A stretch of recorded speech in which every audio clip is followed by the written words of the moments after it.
پاکستان میں رہتے ہوئے ناقص غذائیں کھانا ہمارا مقدر بن چکا ہے۔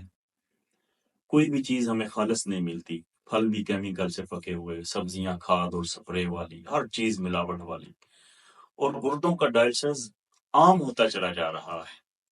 اس میں بہت ضروری ہے کہ گردے جو ہماری باڈی کا انجن ہے، ہم ان کی کیئر کریں، اور اگر کریٹینائن بڑھ جائے اور ڈائلسس کا مرحلہ آ جائے تو آپ نے پریشان نہیں ہونا۔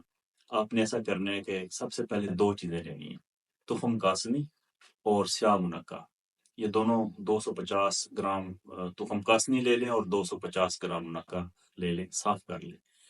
اسے 2 کلو پانی میں خوب پکائیں۔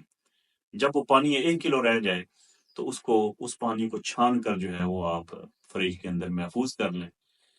آدھا کپ خالی پیٹ روزانہ ایسا مریض جس کا کریٹینائن بہت زیادہ بڑھ چکا ہو اس کو پلانا شروع کریں تو انشاءاللہ تعالیٰ کریٹینائن جو ہے وہ حیرت انگیز حد تک جو ہے وہ ڈاؤن ہونا شروع ہو جائے گا۔ اس کے علاوہ ایک دوسرا نسخہ یہ ہے کہ مغز فندق، اس کا سفوف بنا لیں۔ صرف ایک ہی چیز ہے، اس کا سفوف بنا کے یہ صبح دوپہر شام خالی پیٹ استعمال کریں۔